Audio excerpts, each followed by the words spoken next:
So guys देखो, operation research subject बोल लो या फिर डिसीजन साइंस बोल लो या फिर आप क्वांटिटेटिव टेक्निक्स बोल लो, सब्जेक्ट के नाम भले ही अलग अलग है लेकिन गाइज उसके अंदर कंटेंट सेम है। तो गाइज आपका कोई भी करिकुलम हो, आपका कोई भी उसमें सब्जेक्ट हो, वो ऑपरेशन रिसर्च हो या डिसीजन साइंस हो या क्वांटिटेटिव टेक्निक्स हो, उसमें एक सिंप्लेक्स मेथड या फिर ऑप्टिमाइजेशन टेक्निक भी इसको बोला जाता है। यस, तो गाइज इसमें लीनियर प्रोग्रामिंग प्रॉब्लम नाम का एक टॉपिक है। यस, लीनियर प्रोग्रामिंग प्रॉब्लम कई जगह अलग अलग मेथड से सॉल्व होता है। कोई कोई करिकुलम में सिर्फ ग्राफिकल मेथड है, तो कोई कोई करिकुलम में यहाँ पर बाकी मेथड भी है, जैसे कि सिंप्लेक्स मेथड, बीगेम मेथड। तो गाइज हम तो सभी लेने वाले हैं, है ना। तो आज मैं जो शुरुआत कर रहा हूँ कि कैसे लीनियर प्रोग्रामिंग प्रॉब्लम को सॉल्व किया जाता है सिंप्लेक्स मेथड से, तो बहुत अच्छी से फोकस से ध्यान दो दोस्तों। सिंपल, मैं डायरेक्ट एग्जांपल से आपको बताऊंगा कैसे टेबल फॉर्म करना होता है, कैसे कैलकुलेशन करना होता है, सब चीजें बताऊंगा। सो देखो, हमेशा ये जो एलपीपी है, लीनियर प्रोग्रामिंग प्रॉब्लम, उसका स्ट्रक्चर इसी तरह होता है। आपको ऑब्जेक्टिव फंक्शन दिया जाता है जो कि दो ही टाइप का होता है, एक तो मैक्सिमाइज हो सकता है या तो मिनिमाइज हो सकता है। ये वाला क्वेश्चन मैक्सिमाइज है, ठीक है। नाउ, ये सब्जेक्ट टू कुछ कंस्ट्रेंट रहता है गाइज, है ना। तो ये होता है वो कंस्ट्रेंट जिस पर ये ऑब्जेक्टिव फंक्शन डिपेंड करता है, मतलब ये ऑब्जेक्टिव फंक्शन का दायरा कौन डिसाइड करती है, ये कंस्ट्रेंट। इन पे डिपेंड करता है कि आप यार मैक्सिमाइज तो मैं आसमान तक लेके जाऊंगा ना, पर उसमें कोई तो लिमिटेशन हो, कोई तो दायरा हो, वो दायरा डिसाइड करती है कांस्टेंट।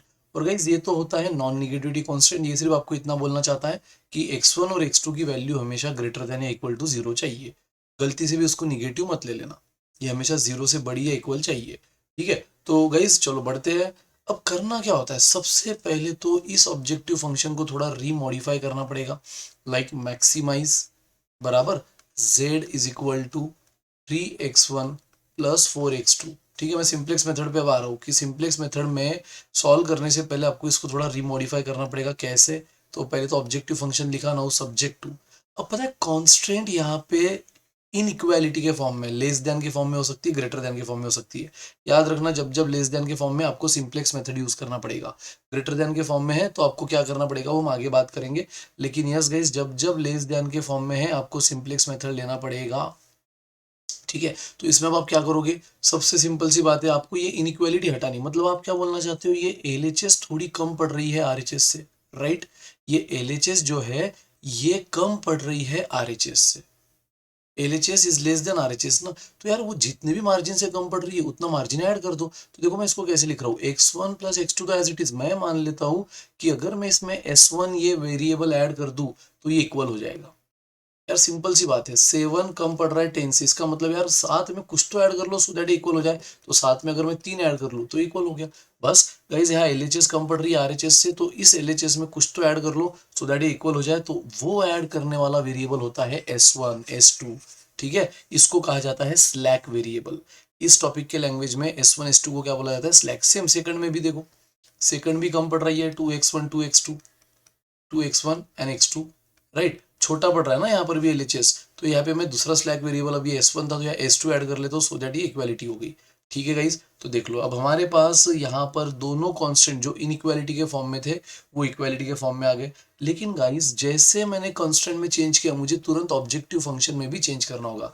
पहले मेरे पास सिर्फ x1 x2 वेरिएबल थे, इसलिए ऑब्जेक्टिव फंक्शन में x1 x2 थे। अब मेरे पास x1 x2 के साथ साथ S1 S2 भी है, तो मुझे यहाँ S1 और S2 भी लेना होगा। लेकिन क्या मैं अपने मन से कुछ भी ऐसे ऐड कर लूंगा चलेगा? मुझे बताओ, अगर मुझे हिसाब उसको 20 + 25 का ही देना है तो मैं कैसे इसमें और 4 या 5 ऐड कर लूँ? मुझे हिसाब तो इतना ही देना था, ये दो वैल्यू ऐड करनी थी, मैं अपने मन से कैसे ऐड कर सकता हूँ? तो गाइस लेकिन करना तो पड़ेगा। फिर उसका सेटलमेंट क्या करो, इसको जीरो से मल्टीप्लाई कर दो ना। मतलब सिर्फ S1 ना बोलते हुए आप क्या बोलो, जीरो S1। मुझे बताओ, अगर मैं 4 ऐड कर दूं लेकिन 4 के साथ इंटू जीरो कर दूं, ये जीरो बन जाएगा ना। 5 भी ऐड करूं लेकिन इंटू जीरो करके ये जीरो बन जाएगा, यानी मेरा ओरिजिनल आंसर बदलेगा नहीं। तो यस, आपको हमेशा स्लैक वेरिएबल के साथ जीरो कोएफिशिएंट चिपकाना होगा। जीरो कोएफिशिएंट चिपकाना होगा जब जब आप उसको ऑब्जेक्टिव फंक्शन में ले रहे हो, ठीक है। कांस्टेंट में तो नहीं, कांस्टेंट में जितने से भी मार्जिन कम पड़ रही है वो हमने S1 S2 के फॉर्म में ले ली, इक्वालिटी बढ़ गई, बन गई। लेकिन ऑब्जेक्टिव फंक्शन में आप जब S1 S2 ऐड करोगे उसको जीरो कोएफिशिएंट देना होगा। और आखिरी में जो नॉन निगेटिविटी कंस्टेंट है गाइस, ये क्या होगा, x1 x2 तो greater than equal to zero था ही, साथ में अब S1 S2 भी इसमें ले लेना है। मतलब ये चलती ट्रेन में अब कौन चढ़ जाएगा, S1 और S2 भी। x1 x2 greater than equal to zero था, अब हम बोलेंगे x1 x2 S1 S2 greater than equal to zero. S3 use हुआ तो S3 भी लिखता, ठीक है। सो गाइज फिनिश, ये था आपका ओरिजिनल, ये था आपका वो स्ट्रक्चर, वो ढांचा जिस पर अब सिंप्लेक्स का टेबल बनेगा। तो यस, सिंप्लेक्स का टेबल बनाने के लिए आपको पहले ये करना जरूरी है। और अब देखो गाइस सिंप्लेक्स का टेबल कैसे बनेगा। सबसे पहले यहाँ देख लो, आपको क्या लिखना होता है, आपको लिखना होता है बेसिक वेरिएबल। बेसिक वेरिएबल, अब बेसिक वेरिएबल कौन कौन है आपके पास, सर मेरे पास x1 है, x2 है, s1 और s2 को भी लेना है, ठीक है। तो बेसिक वेरिएबल, उसके बाद गाइज उनकी जो ऑब्जेक्टिव फंक्शन में वैल्यूज है ना, उसको कहा जाता है सीजे। ऑब्जेक्टिव फंक्शन में जो बेसिक वेरिएबल की कोइफिशिएंट है, सी मतलब क्या, कोइफिशिएंट, लेकिन कौन से कोइफिशिएंट, वो x1 x2 s1 s2 जो ऑब्जेक्टिव फंक्शन में है। तो ऑब्जेक्टिव फंक्शन में x1 x2 s1 s2 के जो कोएफिशिएंट है, जैसे कि x1 का कोएफिशिएंट 3 बराबर उसके ऊपर लिखो, x2 का 4 उसके ऊपर लिखो, s1 और s2 के 0 0 यहाँ लिख दिए। गाइज नाउ अब आपको यहाँ पे करंट वेरिएबल लिखना होता है। करंट वेरिएबल मतलब क्या, करंट वेरिएबल यानी वो जो हमने इंट्रोड्यूस किया, क्वेश्चन ने नहीं दिया था। अब x1 x2 तो क्वेश्चन ने दिया था, लेकिन क्वेश्चन ने s1 s2 दिया था नहीं। तो s1 s2 वो वेरिएबल है जो मैंने इंट्रोड्यूस किया। तो मैं ले रहा हूँ s1 s2, और उनके उनकी वैल्यूज क्या है गाइज, s1 की वैल्यू है, अगेन कौन सी वैल्यू लिखना होता है, जो ऑब्जेक्टिव फंक्शन में उनके कोएफिशिएंट है, 0 0। तो ये होते हैं करंट वेरिएबल, जिसको सीबी से रिप्रेजेंट किया जाता है, ठीक है। तो सीजे मतलब क्या, coefficient of variable, coefficient of basic variable in objective function, ठीक है। और सीबी मतलब क्या, coefficient of current variable. Current मतलब जो हमने अभी करंटली लेटेस्ट में इंट्रोड्यूस किए, coefficient of current variables. Done है गाइस। तो दैट्स इट। अगर आपको ये चमक गया, अब उसके बाद क्या करना होता है, फिनिश। अब इसके बाद आपको एक लास्ट कॉलम और लेना होता है, और नहीं रुक जाओ, हाँ लास्ट कॉलम आपको और लेना होगा, जो कि होगा बी, ठीक है। बी, बी अब क्या होता है मैं बताता हूँ। तो सबसे पहले बताइए S1 कहाँ पर है, S1 है फर्स्ट कांस्टेंट में। तो फर्स्ट कांस्टेंट के सारे कोएफिशिएंट लिखो, x1 का कोएफिशिएंट x1 के नीचे, x2 का कोएफिशिएंट, देखो यहाँ कुछ नहीं मतलब 1 होता है ना, जिसका कोई नहीं उसका 1 होता है कोएफिशिएंट। S1 का कोएफिशिएंट S1 के नीचे, अगेन S1 का कोई कोएफिशिएंट नहीं मतलब 1 है। S2 तो यहाँ है नहीं तो जो नहीं है वो सीधा 0 लिख दो। और B यानी ये RHS, गाइस B मतलब ये RHS में जो कांस्टेंट है, ठीक है। सेम S2 यहाँ लिखना होगा गाइस, S2 कौन से कांस्टेंट में आपको मिला, सेकंड। तो सेकंड के बराबर कोएफिशिएंट, x1 का कोएफिशिएंट 2, x1 देखो बराबर x1 के नीचे, फिर x2 का कोएफिशिएंट कोई नहीं मतलब 1 होता है, x2 के नीचे। S1 यहाँ है नहीं, उसका कोएफिशिएंट 0 लिख दो। S2 का कोएफिशिएंट 1 है, यहाँ 1 लिख दो। और RHS 600, इसको हम क्या बोलते हैं, B, ठीक है गाइस। तो ये होता है आपके टेबल का स्ट्रक्चर। इसी तरह टेबल बनाओ। बेसिक वेरिएबल मतलब इसमें सब आ गए, x1 x2 s1 s2, इसके यही कोएफिशिएंट लिखो जो ऑब्जेक्टिव फंक्शन में है। फिर यहाँ लिखोगे आप करंट वेरिएबल, यानी कि जो आपने करंटली इंट्रोड्यूस किए s1 s2, इनके अगेन ऑब्जेक्टिव फंक्शन के जो कोएफिशिएंट है 0 0, और वो कहलाते हैं सीबी। सीबी यानी क्या, कोएफिशिएंट ऑफ करंट वेरिएबल। तो कोएफिशिएंट ऑफ करंट वेरिएबल क्या है, 0 0 0 0, राइट।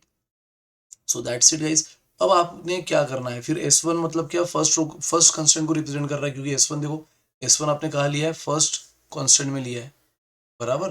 देन S2, इसलिए फर्स्ट कांस्टेंट के सारे कोएफिशिएंट आपने यहाँ लिखे, और जो नहीं है उसका कोएफिशिएंट 0 लिखा। और B मतलब ये RHS। सेम S2 रिप्रेजेंट कर रहा है सेकंड कांस्टेंट को, तो सेकंड कांस्टेंट के कोएफिशिएंट यहाँ लिखे। बस गाइस इस तरह से आपको पहला टेबल बनाना होता है, ये होता है सिंप्लेक्स टेबल। अब फिर इसमें क्या करना होता है, फिर कैसे ऑप्टिमलिटी टेस्ट करते हो, ठीक है, वो सब मैं अभी आपको आगे अगली स्लाइड में बताऊंगा। लेकिन ये टेबल का स्ट्रक्चर दिमाग में फिट कर लो, एकदम दिमाग में फिट कर लो। तो चलो मैं अगली टेबल में बिल्कुल यही टेबल वापस बना रहा हूँ। तो ये रहा आपका सीजे गाइस, यस। तो ये रहा सीजे, ये बेसिक वेरिएबल क्या क्या थे, x1 x2 s1 s2। सीजे के कोएफिशिएंट कौन कौन थे, 3 4 0 0, 3 4 0 0। और यहाँ पे हमने ले लिया था करंट वेरिएबल S1 S2, इनके कोएफिशिएंट थे 0 0, ठीक है। अब ब्रैकेट दो चाहे ना दो कोई फर्क नहीं पड़ता। अब रो में क्या क्या था, रो में था 1 1 1 0 2 1 0 1 1, एक सेकंड, 1 1 1 0 2 1 0 1। और यहाँ पे था B यानी कि RHS, यहाँ था 450, यहाँ था 600, राइट गाइस। कोई दिक्कत, सब सही है, करेक्ट है। अब देखो क्या करना है, अब देखो गाइस, आपको यहाँ सबसे पहले जेड जे निकालना है। अब ये जेड जे कैसे निकलेगा पता है? अब यहाँ से कैलकुलेशन स्टार्ट हुआ, ये आपका जो पहले सिंप्लेक्स टेबल बना, यहाँ से कैलकुलेशन स्टार्ट। जेड जे कैसे बनेगा? यहाँ पे ये जो भी कॉलम वाइज कोइफिशिएंट है उनको उसके रिस्पेक्टिव करंट वेरिएबल के कोइफिशिएंट से मल्टीप्लाई करो और ऐड करो। गाइस रिस्पेक्टिव मतलब क्या? ये पहला हमेशा पहले को ही मल्टीप्लाई होगा, दूसरा हमेशा दूसरे को ही मल्टीप्लाई होगा। ठीक है, अब लकीली यहाँ पे 0 0 इसलिए फर्क नहीं पड़ेगा, 1 इंटू 0 0 ही आएगा, 2 इंटू 0 0 ही आएगा और उनको ऐड करना है। तो ये बना जेड जे। मतलब गाइस जेड जे कैसे बना रहे हो आप? सिंपली सो बात की एक बात, जो भी ये कॉलम वाइज है ना, ये कॉलम वाइज आपके कोइफिशिएंट है, उसको रिस्पेक्टिव करंट वेरिएबल के कोइफिशिएंट से मल्टीप्लाई करो। रिस्पेक्टिव यानी पहला इंटू पहला, दूसरा इंटू दूसरा, और इन प्रोडक्ट को ऐड करो।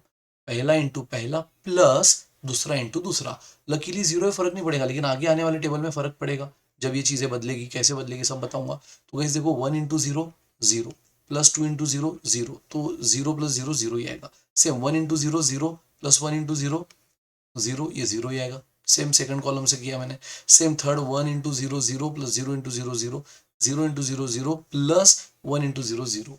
गाइज यहाँ जीरो होने की वजह से, जीरो का तो जादू आपको पता है ना, उसको कुछ भी मल्टीप्लाई कर लो वो हमेशा प्रोडक्ट को जीरो ही कर देता है, राइट? तो जेड जे बनेगा इस तरह से। अच्छा, ये सिंबल है जेड जे, जो हमेशा इसी तरह से बनेगा। रिस्पेक्टिव कॉलम इनटू रिस्पेक्ट, जो भी कॉलम के एलिमेंट है उन इनटू रिस्पेक्टिव करंट वेरिएबल के कोएफिशिएंट, और जो भी इनका प्रोडक्ट आया रिस्पेक्टिव प्रोडक्ट को ऐड कर लो। 1 into zero zero, plus 2 into zero zero, zero plus zero zero, ऐसे सब कॉलम का किया।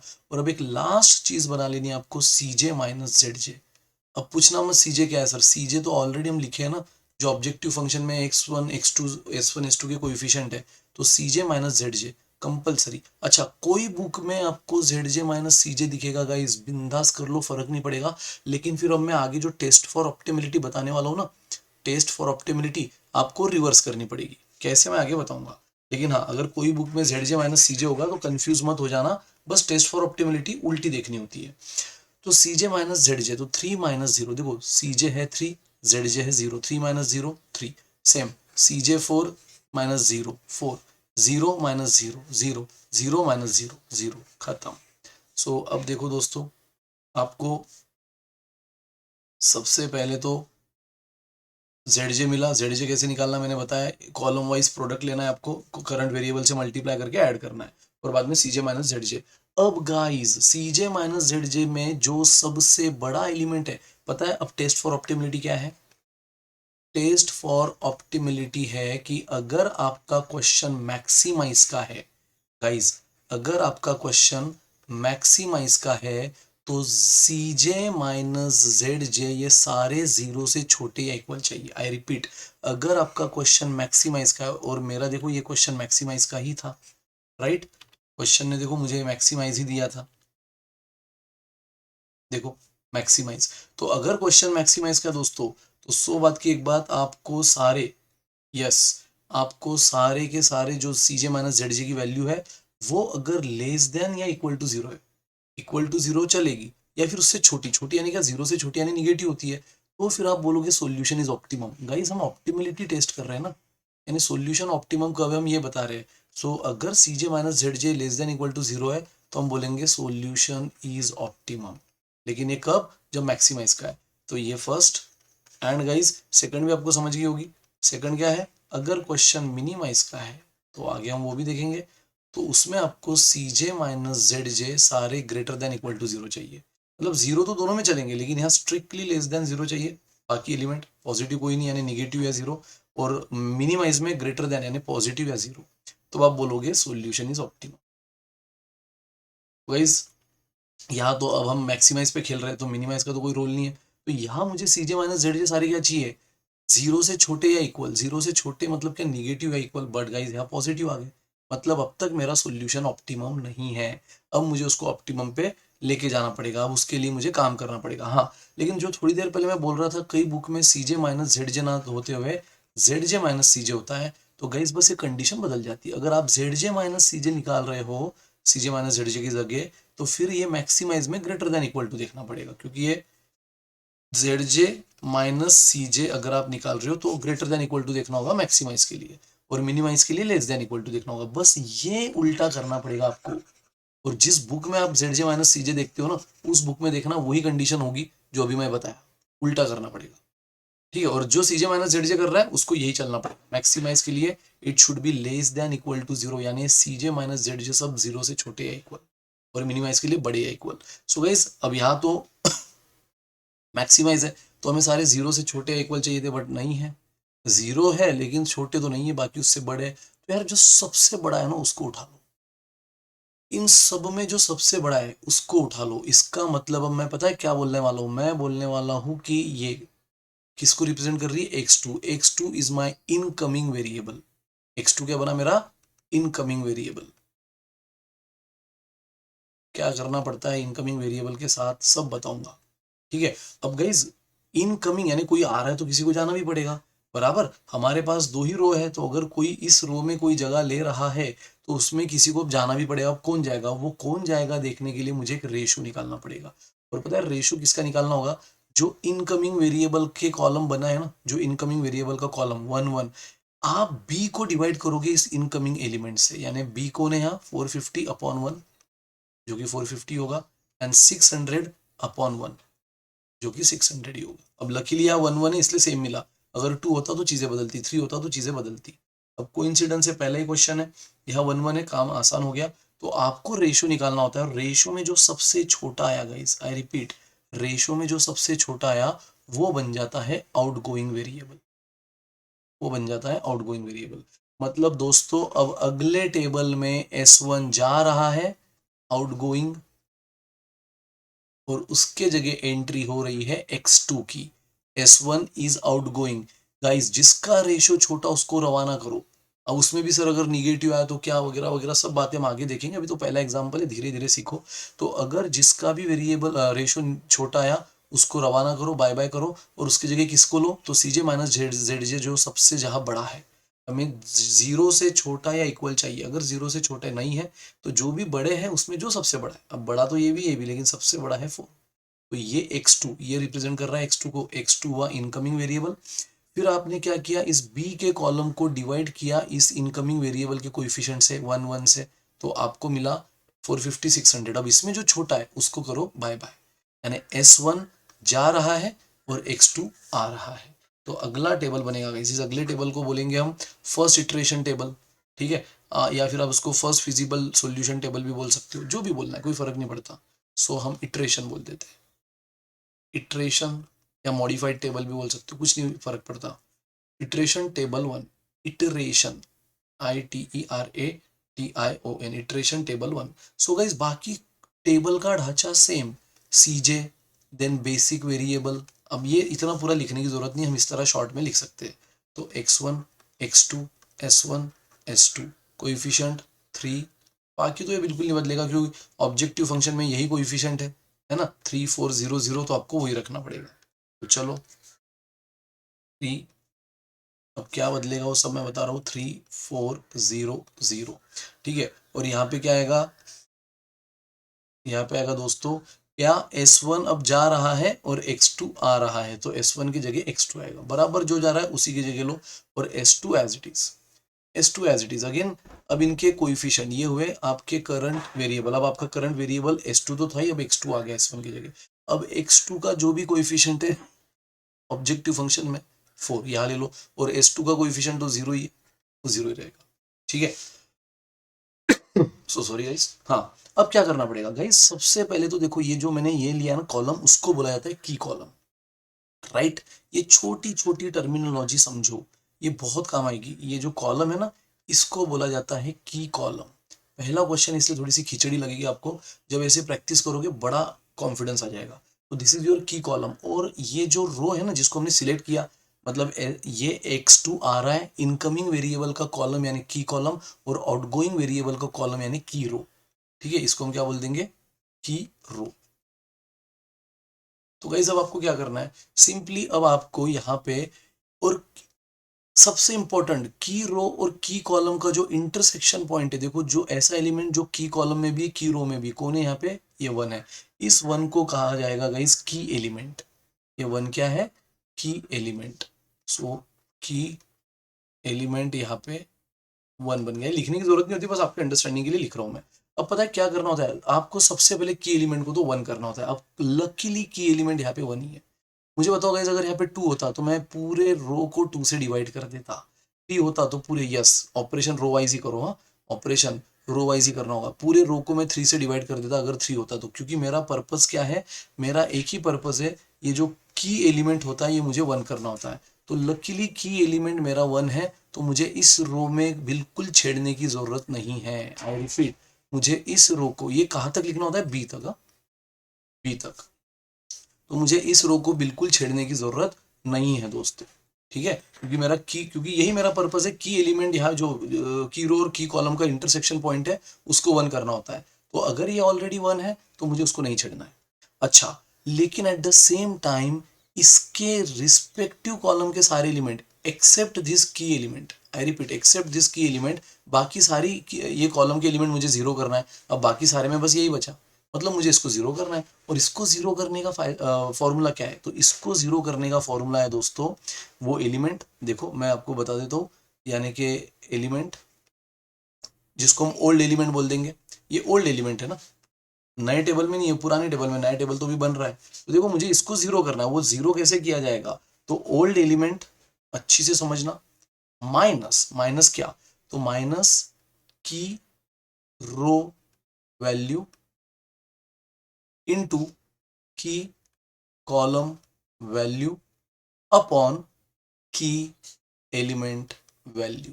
दैट्स इट गाइस, ये फॉर्मूला अप्लाई करोगे आप, उसके बाद, और ये अगेन पहली बार सीख रहे हो, नया लगेगा, बट उसके बाद जब आदत हो जाएगी तो बड़ा इजी जाएगा।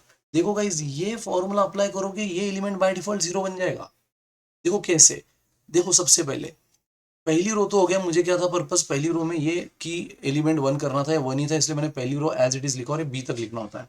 नो, दूसरा पर्पस क्या है, इसको वन कर दिया, पहले हमेशा इसको वन करो की एलिमेंट को, दूसरा पर्पस है इसके रिस्पेक्टिव कॉलम के सारे एलिमेंट जीरो करो। अब इसके अलावा, तो इसके अलावा भी एक ही बचा, इसको जीरो करना है। अब कैसे करे, तो टेंशन नहीं है, फॉर्मूला है।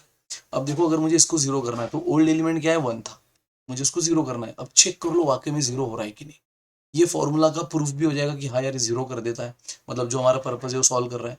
तो देखो वन। अब की रो एलिमेंट, मुझे बताओ इसके रिस्पेक्टिव की रो एलिमेंट कौन है, की रो एलिमेंट वन है ना, इसके रिस्पेक्ट में, इसके रिस्पेक्ट में की रो, देखो की रो ये वाला एलिमेंट है ना, जो मैंने ब्लू लाइन से सर्कल किया है वो की रो है, और जो येलो लाइन है वो की कॉलम है। तो जब मैं की रो बोल रहा हूँ आप हमेशा ब्लू लाइन देखो, की कॉलम बोल रहा हूँ आप हमेशा येलो लाइन देखो। तो गाइस मुझे बताओ ये वन यानी ओल्ड एलिमेंट, अब ये ओल्ड एलिमेंट के ही रिस्पेक्ट में यानी बिल्कुल उसके ऊपर जहां पर आपको की रो का एलिमेंट दिख रहा है वो क्या है, वन, इनटू उसी के रिस्पेक्ट में जहां की कॉलम का एलिमेंट है, यार की कॉलम का एलिमेंट वो खुद ही है ना, की कॉलम का एलिमेंट वो खुद ही है, क्योंकि की कॉलम मतलब ये येलो, और उसमें इसके रिस्पेक्ट में की कॉलम का एलिमेंट वही है, की रो यानी ये, तो इसमें की रो का उसके रिस्पेक्ट में एलिमेंट कौन है, वन, और की कॉलम यानी वो खुद, ठीक है, तो वो वन हुआ, और अपॉन की एलिमेंट, तो की एलिमेंट भी वो खुद ही है, की एलिमेंट भी कितना है गाइस, वन है ना, ये वाला की एलिमेंट भी वन है। तो गाइस देख लो, one upon one, one into one one, one upon one one, तो one minus one zero, guys ये जीरो बन गया। तो ट्रस्ट मी गाइज, ये कैलकुलेशन आपको यहाँ करने की जरूरत पड़ेगी नहीं, हमेशा जीरो देगा, हाँ लेकिन ये कैलकुलेशन बाकी एलिमेंट के लिए करना होगा, इस रो के बाकी सारे एलिमेंट के लिए करना होगा, ये तो बाय डिफॉल्ट जीरो बनेगा। इसको जीरो बनाने के लिए तो ये रूल है, ये फॉर्मूला है, तो ये तो बाय डिफॉल्ट जीरो बनेगा। तो अगले क्वेश्चन से हम ये टाइम अपना बचाएंगे, इसको सीधा जो भी की एलिमेंट के रिस्पेक्ट के कॉलम में एलिमेंट है वो छोड़कर बाकी सबको हम जीरो लिख देंगे, क्योंकि ये फॉर्मूला उसको जीरो कर ही देगा। ओल्ड एलिमेंट वन था, माइनस उसके रिस्पेक्ट में की रो का एलिमेंट कौन है, वन, उसी के रिस्पेक्ट में की कॉलम का एलिमेंट कौन है, तो की कॉलम का एलिमेंट वो खुद ही है उसके रिस्पेक्ट में, अपॉन की एलिमेंट, तो की एलिमेंट भी वन है, तो देखो वन बना। अच्छा, अब ये सेम हमें बाकी के लिए भी करना होगा, जैसे मैंने कहा ना, इस कॉलम के, इस रो के सारे ओल्ड एलिमेंट के लिए यानी टू के लिए भी, तो ओल्ड एलिमेंट है टू, माइनस, अब देखो उसके रिस्पेक्ट में की रो का एलिमेंट, की रो का एलिमेंट है वन, इनटू उसके रिस्पेक्ट में की कॉलम का एलिमेंट वन, अपॉन की एलिमेंट देखो हम पहले लिख चुके हैं वन। सो गाइस ये क्या बना, टू माइनस वन, ये बन गया वन, तो यहाँ वन लिखो। ये इस तरह से बनेगा नया टेबल, ठीक है। अगर ये फॉर्मूला पे ज्यादा प्रैक्टिस होगी ना, ट्रस्ट में गाइस, सिंप्लेक्स जो स्टूडेंट जबरदस्ती बवाल बना देते हैं कि सर नाम सिंप्लेक्स है बट है बहुत टफ, बिल्कुल नहीं, सिंपल ही लगेगा आपको। बस ये फॉर्मूला याद रख लो। तो गाइस बाकी ये तो जीरो हो गया। अब सेम ये हर एक ओल्ड एलिमेंट बदलेगा, हर एक ओल्ड एलिमेंट बराबर। तो ये देखो जीरो ओल्ड एलिमेंट। अब इसके रिस्पेक्टिव की रो का एलिमेंट, की रो मतलब क्या है, ब्लू लाइन, उसके रिस्पेक्ट में की रो है 1, उसके रिस्पेक्ट में की कॉलम कौन है, उसके रिस्पेक्ट में की कॉलम है 1, है ना, की कॉलम यानी येलो लाइन अपॉन की एलिमेंट 1। तो गाइस 0 -1 ये बन गया -1, है ना। मैंने कहा था देखो, अब ये 2 के रिस्पेक्ट में की रो का एलिमेंट 1 है, की कॉलम का एलिमेंट 1 है, 0 के रिस्पेक्ट में की रो का एलिमेंट 1 है, की कॉलम का एलिमेंट 1 है, रो यानी ब्लू, कॉलम यानी येलो। लेकिन जब मैं ये 1 की बात कर रहा था उसके लिए की रो का एलिमेंट 1 था, लेकिन की कॉलम का एलिमेंट वो खुद था। अब समझ में आया मैं क्यों खुद को बोला।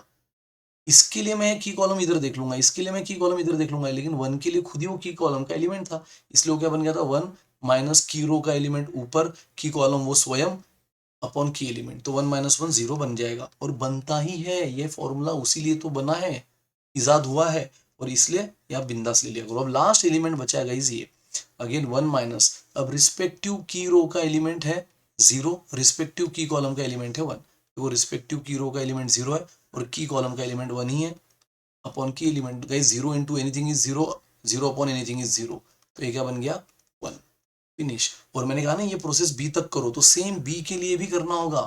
बी के लिए 600, राइट, और ओल्ड एलिमेंट क्या था, ओल्ड एलिमेंट 600 माइनस रिस्पेक्टिव की रो का एलिमेंट 450 इंटू रिस्पेक्टिव की कॉलम का एलिमेंट फिर से 1, की कॉलम यानी ये फिर से 1 अपॉन की एलिमेंट। तो गाइस 600 माइनस 450 कितना हुआ 150, फिनिश 150 हो गया। अब आपको क्या करना होगा गाइज, अब आपको निकालना होगा ZJ।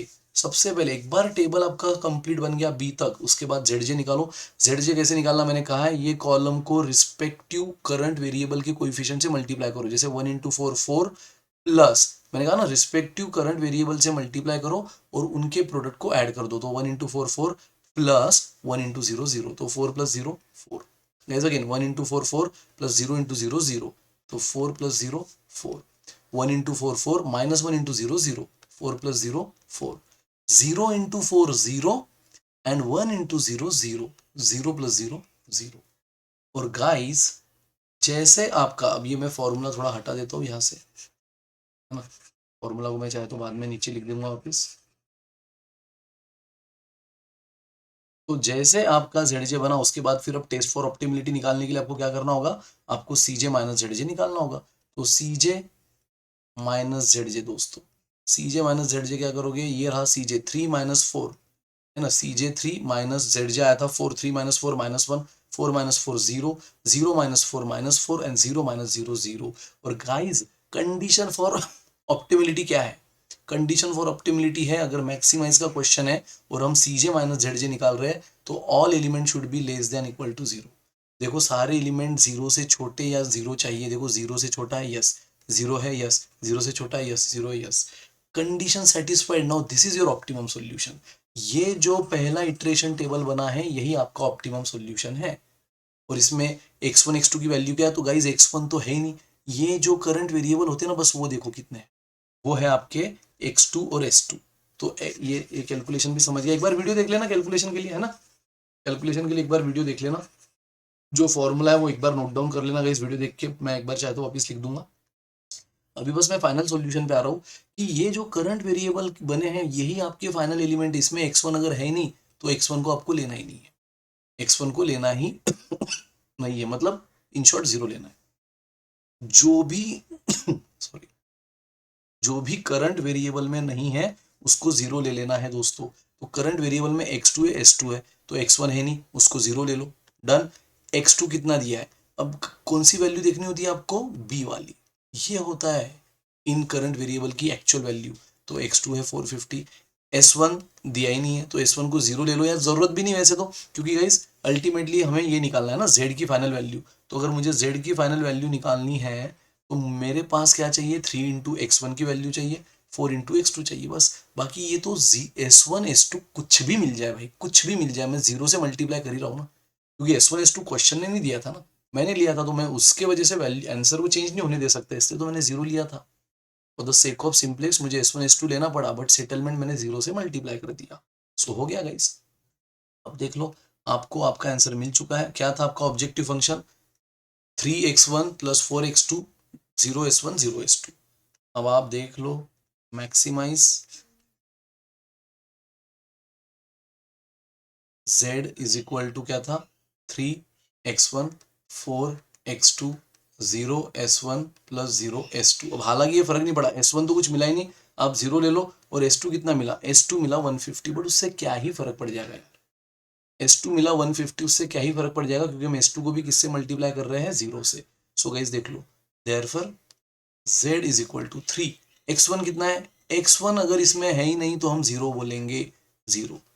x2 कितना है, x2 है 450, देखो बराबर x2 के रो में b की वैल्यू है 450 plus 0 into s1, 0 into s1 0 है, या जो भी है, 0 छोड़ के कुछ और भी होता तो 0 इंटू 0 0 हुआ, नाउ 0 इंटू एनीथिंग 150 भी 0 हुआ, तो फाइनल आंसर क्या बना गाइस, ये 0 ये 0 ये 0, बस ये बना final answer. So z max is equal to 4 into 450 कितना हुआ, 1800, 1800 गाइस।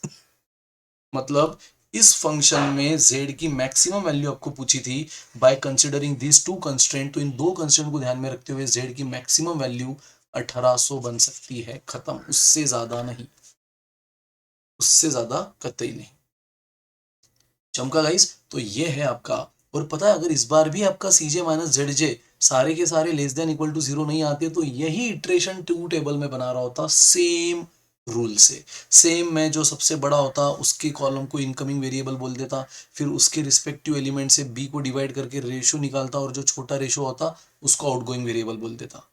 फिर वो जो दोनों का इंटरसेक्शन, उसको की एलिमेंट जो 1 आना चाहिए, अब लकीली इस बार 1 आ गया, नहीं होने पे क्या हुआ, आगे आने वाले क्वेश्चंस में आप देखोगे, ठीक है। तो उसमें हम 1 कैसे लाते हैं, और फिर वो तो 1 होना, लेकिन उसके रिस्पेक्टिव कॉलम के सारे एलिमेंट 0 होना, और वो 0 कैसे लाया जाता है, तो उसके लिए मैंने आपको फॉर्मूला बताया, यहाँ चाहे तो लिख देता हूँ, देखो, ओल्ड एलिमेंट माइनस रिस्पेक्टिव की रो वैल्यू, है ना, इनटू की कॉलम वैल्यू अपॉन की एलिमेंट रिस्पेक्टिव सब। तो ओल्ड वैल्यू माइनस माइनस, ये फ्रैक्शन, फ्रैक्शन में ऊपर क्या है, की रो इंटू की कॉलम और नीचे की एलिमेंट, ठीक है। तो रिस्पेक्टिव, जैसे 0 ओल्ड है तो उसके रिस्पेक्ट में की कॉलम 1 है और की रो 1 है, और की एलिमेंट तो 1 ही है। ये 2 गाइज अगेन ये 2 क्या है, या फिर ये 1 देख लो, इसके रिस्पेक्ट में की रो 0 है, की कॉलम 1 है, और की एलिमेंट तो 1 ही है, बस यहाँ लिखो और आंसर आपको मिलता जाएगा। डोंट वरी, पहला एग्जाम्पल है, हो सकता है थोड़ा हेवी लगेगा, बट ट्रस्ट मी गाइज, मैं ऐसी सीरीज लेके आऊंगा, एक एक वीडियो आप देखोगे और फिर आपको मजा आएगा और कॉन्फिडेंस आएगा, ठीक है। तो जेड मैक्स पूछा था, और जेड मैक्स हमारा फाइनली किस पे बना, x2 450, x1 है नहीं तो 0, है ना, x1 है नहीं तो 0, और बाकी तो s1 s2 कुछ लो या ना लो फर्क नहीं पड़ेगा, क्योंकि अल्टीमेटली आप ऑब्जेक्टिव फंक्शन में उसको 0 से मल्टीप्लाई कर ही रहे हो, तो 0 इंटू 150 बोलो तो भी 0 होगा, 0 इंटू 0 बोलो तो भी 0 होगा, बस आपको देखना होता है x1 कितना, so at x1 is equal to 0 and x2 is equal to 450, x1 0 x2 450। चमका गाइस, ये आपका फाइनल आंसर, आपको जेड मैक्स पूछा था और किस एक्स पर, तो जेड मैक्स 1800, इससे ज्यादा हो ही नहीं सकता, ये फाइनल आपके सिंप्लेक्स ने दिया है, जिसमें x1 0 है और x2 450 है। Thank you guys.